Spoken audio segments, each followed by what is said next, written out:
Well, spring is finally here. You know, these back bays are starting to warm up into the low 50s and the bluegills are starting to move in. And I'm going to show you a real easy way to catch these gills. All I'm doing is I'm using a small little 64th ounce ice fishing jig. I think you can see that right there. And then what I'm doing is I'm setting my bobber up about, probably 6 inches, 8 inches. You know, these bays are pretty shallow, but during the day they really warm up. And then what I'm going to do is I'm just going to tip this ice fishing jig with a wax worm. Real simple presentation. I mean, it's just a great way to catch these fish. Let me see what I got here. Okay, and how I'm setting this wax worm on. All I'm doing is I'm just taking the hook and just running them right through the center of that wax. See, a lot of times you can hook them under the head. I just like to set them right through the center like that. Okay, now what I'm going to do is I'm going to cast out. Average casting distance with these bobbers are 30 to 40 yards, so you really can cover water if you're fishing offshore. Bobbers are designed to lay flat, so as soon as the fish takes the bait, that bobber is going to start to stand up. That's when you can set the hook. Okay, see, it's laying flat now. As soon as that fish comes in, that bobber is going to start to stand up. That's when I can set the hook. Okay, there's one right there. See him starting to stand up? Looks like a small fish. I can tell by the way that bobber's acting. There he is. Well, not a bad fish at all. Okay, now the problem is that I'm fishing in really heavy cover. So these fish are going to go right to that cover. They're going to go to the thickest stuff they can find. So what you want to do is you just want to let them work their way out of it. See, I'm keeping my rod tip up like this. And what I'm going to do is I'm not really horsing them real hard. I'm letting them swim right out. And they'll just, you just wait them out, and they'll find their way out of that heavy stuff, heavy brush. Just a super easy way to get a meal of fish. See how he got in there? And now that bobber just barely stood up. A lot of bobbers don't have the sensitivity to you wouldn't even know that bite was there. Okay, and this bobber just started to stand up. That's when I set the hook. But notice, I've got him right in the lip. Okay, he hasn't swallowed that bait, and that's one of the big things. As soon as that bobber starts to set up, you don't have to wait until that bobber's all the way up and down and underwater, you know, like a lot of other corks you see. This thing, just as soon as it starts to stand up, you can set the hook. Let's see if we can get another one real quick.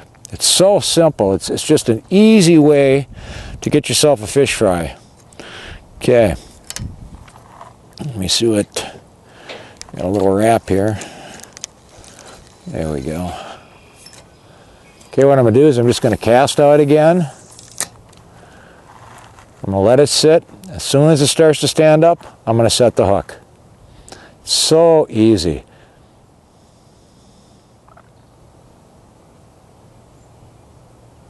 There he is. Oh wow, he just took it right away. Now this is probably, when they're real aggressive like that, a lot of times it's a smaller gill. See him, he went right for the brush.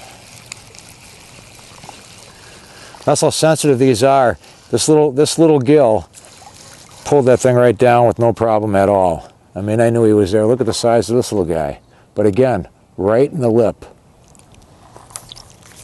Right in the lip. Yeah, let's see if we can get another one. Let's get another one. Just cast out. I'm trying to target some of that old vegetation. There's one right there. See how simple it is? So simple. Now he's into some thick stuff there. I'm just going to let him work his way out. I just kind of keep a tight line and let him find his way out. Okay, there he is. He's going for more vegetation. There he is. I'm not pulling too hard, just hard enough to once he gets free from that vegetation, I can pull in, like he's in some thick stuff now. See, I'll just kind of go like that so there's still tension on the line and let him work his way out. Okay, just sit and wait him out. Okay, there he bounced a little bit. There he comes. Whoops, there he is. I'll tell you what, they go for every possible clump of weeds there is. Just take your time and they'll work their way out. There he goes. I'm going to try to crank over there. And quite frankly, this isn't even that big of a fish, and it still went after that. You know, not a bad little gill, but I'll tell you what, you get a chance, early season, just find these back bays, these back spawning bays, And I'll tell you what, you know, like I said, this water temperature right now is, these are all pre-spawn fish. This water temperature is only probably 50, 52 degrees right now. And I'll tell you what, you know, they're not going to start spawning until it gets a lot warmer, but they are already moving in. And so get out there and try it. It's such an easy way. And I'll tell you, as spring progresses and more fish come, they become, there's one right there, they become more active is what they do. And then you can actually not even use this ice fishing jig in a waxworm. You could just use a jig in a plastic, like an 80th ounce jig in a small little plastic. And then they're just as effective. You know, I do that a lot with crappies. I'll start out with minnows, and once they become real aggressive, a lot more aggressive with those minnows, then I'll switch right over to plastics, and that's it. Look at that little guy. But that's the sensitivity of these bobbers. You know, that was one of the things. You know, you can find these floats that are somewhat sensitive, but they can't cast. Excuse me. You know, the pencil bobbers. The thing about it is that they're designed, they'll lay flat too, is what they are. They can't cast, so you can't cast them without putting weight on. Once you put weight on, it's not a pencil bobber anymore. It's standing up. It's not, there's one right there.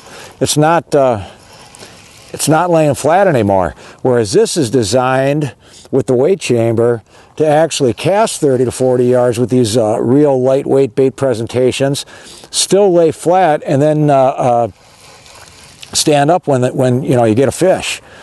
Now at the same time, they also have a slip bobber mode.